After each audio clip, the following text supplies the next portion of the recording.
네, 안녕하십니까. 유진기업 안전개선팀 변성호 프로입니다. 오늘은 안전보건 관리체계 구축하기의 일곱 번째 작업 환경 측정과 근로자 건강 진단 실시에 대해서 진행을 하도록 하겠습니다.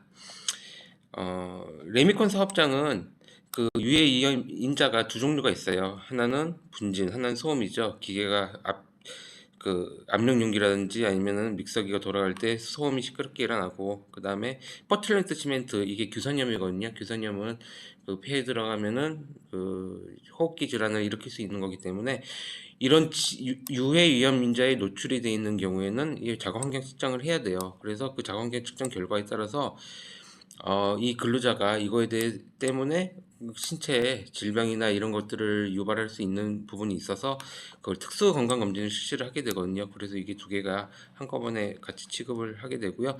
작업 환경 측정 결과에 따라서 그 근로 특수 검진을 어떤 거를 받을지가 다 결정이 돼요. 이거는 사업장마다 또 환경이 다르더라고요. 사업장마다 분진, 소음 이런 게 노출 위험이 또 각 다르다 보니까 또그 검사하는 내용이 달라요. 그래서 보통 특수검진하는 기관에서는 이 작업 환경 측정 결과를 달라.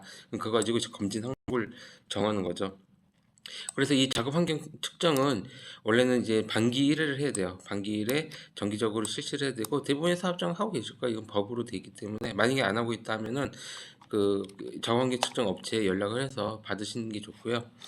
그리고 만약에 최근 2회 연속 노출 기준이 미만인 경우에는 연기를 축소할 수 있어요. 그래서 우리 사업장은 1년에 한 번밖에 안 하는데요 하면은 여기에 해당되는 사업장이시다. 우리는 1년에 두 번에 하면 이렇게 되고요.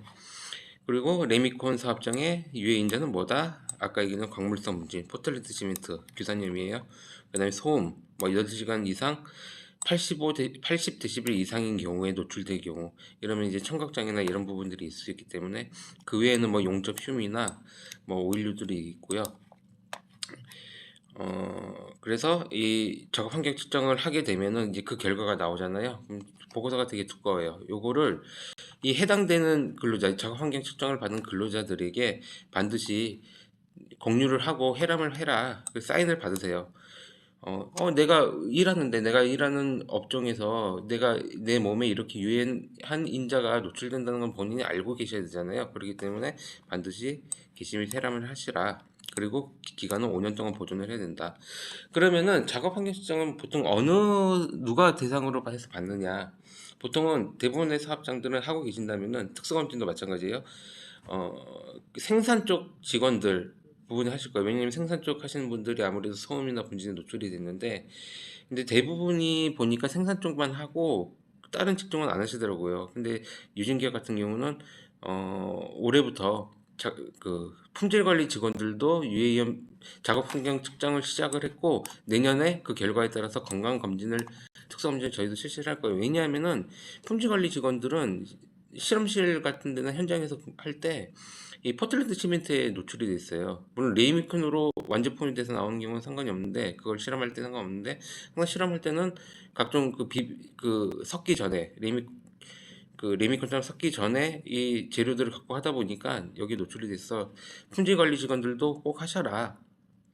근데 뭐 자격 환경 측정했는데 별로 문제가 없어요. 그러면은 이제 건강진단 안 해도 돼요. 나중에 자격 환경 측정도 안 해도 되고. 근데 만약에 그런 유해인자가 발견됐다는 보고서가 나오면은 특수건강진단 실시를 하시고, 그리고 또 누굴 해야 되냐면은 로더도 야적장에서 골자를 다루잖아요. 로더 기사분들도 해라. 근데 로더는 보통 우리가 직접 고용한 경우면은 우리가 하면 되고, 만약 개인 사업자나 아니면은 뭐 업체에 소속돼 있거나 하면은 그 업체에다가 하라고 얘기를 해야 돼요. 하고 그 결과를 받아서 보관을 해야 되고, 저희가 직접 할 필요는 없는데 그거를 하셔야 되는 부분들이 있고요.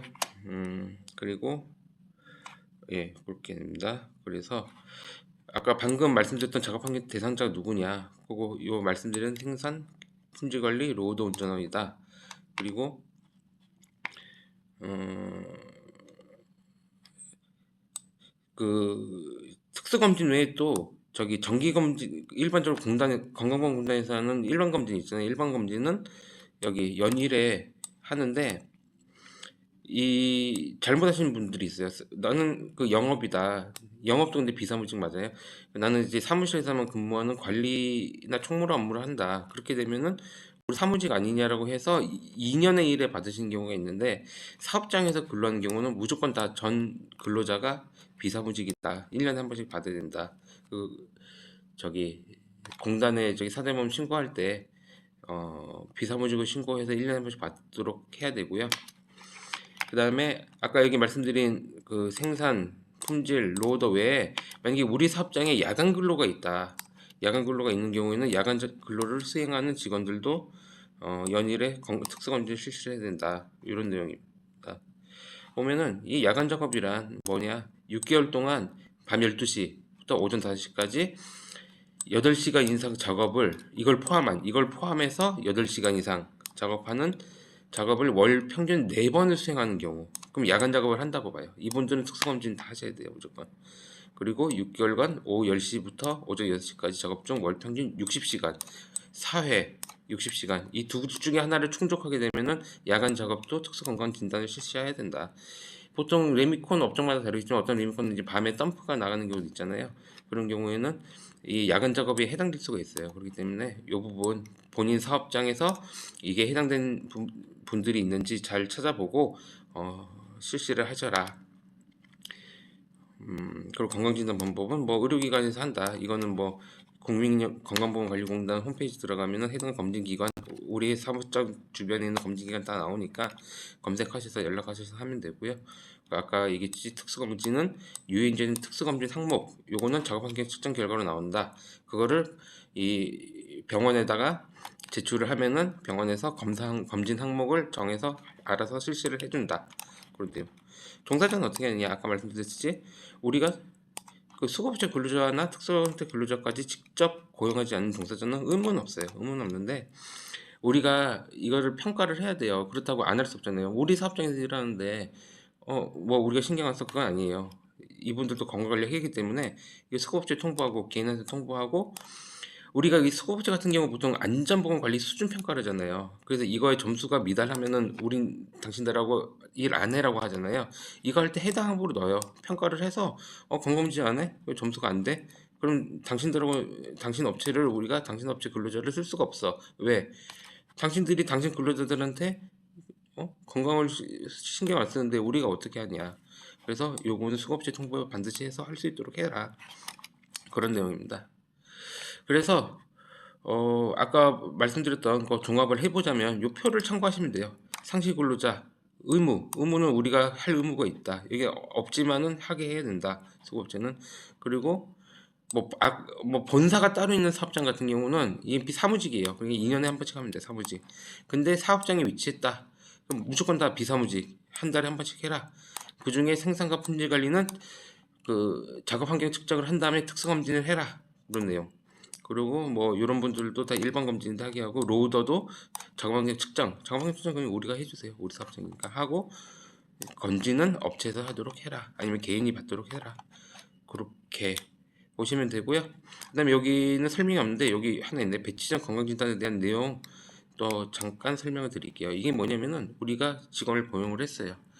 고용을 하고 이제 신체 검사를 그러죠. 보통 이게 체형 검진을 하잖아요. 체형 검진을 할 때 그 이쪽 아까 얘기한 이 특수 검진에 해당되는 분들은 또 그렇고 일반 검진도 마찬가지예요. 마찬가지고 배치하기 전에, 그러니까 우리가 만약에 1월 1일 입사를 하게 됐다 그러면 한 체형 확정하고서 출근 때까지 시간 걸리잖아요. 그때 동안에 건강검진 받도록 해요.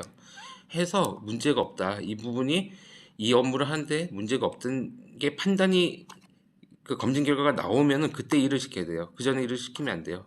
그래서 미리 배치 전 건강진단을 꼭 받으셔라. 특히 보통 일반 검진 대상자는 그렇게 크게 문제 되는 경우는 없는데 특수 검진 대상, 이분들은 뭐 청력이 되게 안 좋으신 분이야.